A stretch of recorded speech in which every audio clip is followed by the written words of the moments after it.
उधर पुलिस शिवाय को अपने साथ ले आई थी।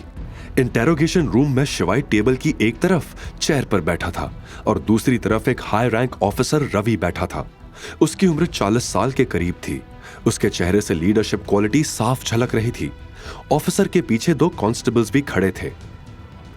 अगर तू मुझे सब सच सच बता देगा तो हो सकता है मैं तुझे जाने दूं, लेकिन अगर मुझसे होशियारी करने की कोशिश की तो सालों के लिए अंदर डाल दूंगा।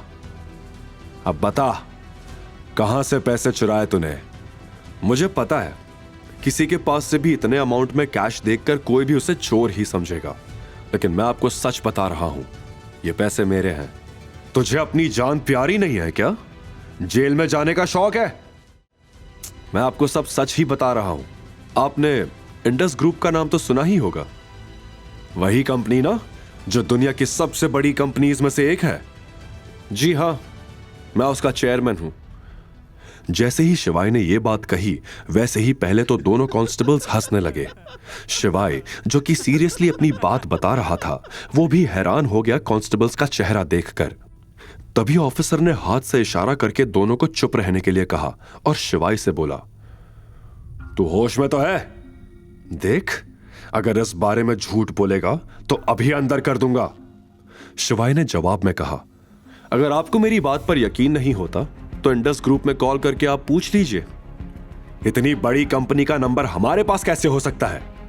वैसे एक बात बता, क्या डिवोर्स का इतना बड़ा सदमा लगता है कि आदमी पागल ही हो जाता है?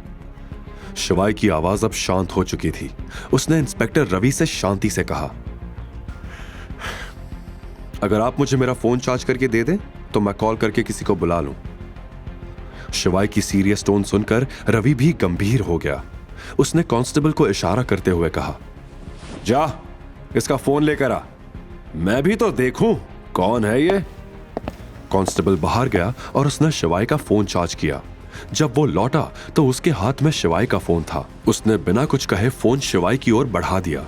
शिवाय ने तुरंत फोन मिलाया और उसने कुछ सेकंड्स की बातचीत के बाद कॉल काट दिया। उसके चेहरे पर गंभीरता झलक रही थी। बिना किसी झिझक के उसने फोन टेबल पर रख दिया। तभी पुलिस स्टेशन में अवंतिका एक छोटा सा बैग लिए अंदर आई। वो एक पुलिस वाले के पास गई और बोली, सर प्लीज आप शिवाय को छोड़ दो। कौन शिवाय? शिवाय महेश्वरी, अभी कुछ देर पहले ही उन्हें यहां लाया गया है। अच्छा, वो अंदर रूम में है, पूछताछ चल रही है। फिर अवंतिका ने अपना छोटा सा बैग उस पुलिस वाले को दिया। ये क्या है? चौंकते हुए उस पुलिस वाले ने पूछा। उसने बैग खोलकर देखा तो पता चला कि उसमें कुछ पैसे थे। ठीक है, आप वहां बैठो, मैं बताता हूं, और इस बैग को अपने पास रखिए। पुलिस वाले ने बैग को वापस अवंतिका को देते हुए कहा। अवंतिका बैग लेकर दूर किसी बेंच पर जाकर बैठ गई। तभी उसकी नजर बाहर की तरफ गई, जहां 2 वकील डीआईजी के साथ दौड़े दौड़े इंटेरोगेशन रूम की तरफ भागते हुए गए। इंटेरोगेशन रूम का गेट खुला। शिवाय का चेहरा देखकर डीआईजी घबराया और आते ही रवि पर चिल्लाने लग गया, तुम्हें मालूम भी है ये कौन है? रवि डीआईजी को देखकर चौंक गया और खड़े होकर उसने सैल्यूट किया।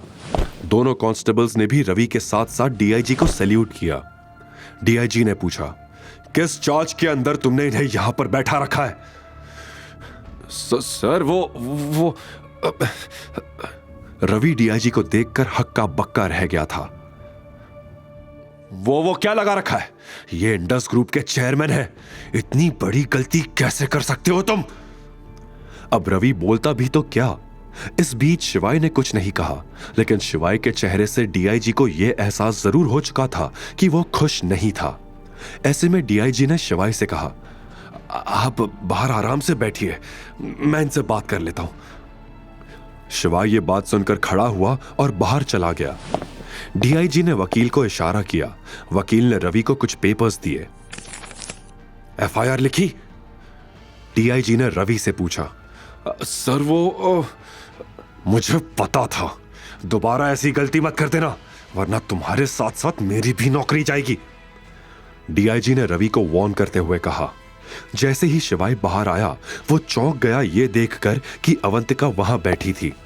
अवंतिका के पास जाकर बैठने पर शिवाय ने देखा कि अवंतिका की आंखों में आंसू थे। फिर अवंतिका भी शिवाय को देखकर खुश हुई। तुम ठीक हो? मैं तो ठीक हूं। तुम ये बताओ कि तुम यहां कैसे? पहले तुमने मुझे बचाया, तो अब मेरी बारी। वैसे मुझे पता नहीं था कि मैं क्या करूं, तो मैं अपनी सेविंग्स के पैसे ले आई, अवंतिका ने बताया। यह सुनकर शिवाय की आंखें भर आई। आगे की कहानी जानने के लिए देखिए अगला एपिसोड सिर्फ पॉकेट एफएम के यूट्यूब चैनल पर। और शिवाय एक विनाशक के सारे एपिसोड्स को सुनने के लिए डिस्क्रिप्शन में दी लिंक से डाउनलोड करें पॉकेट एफएम ऐप।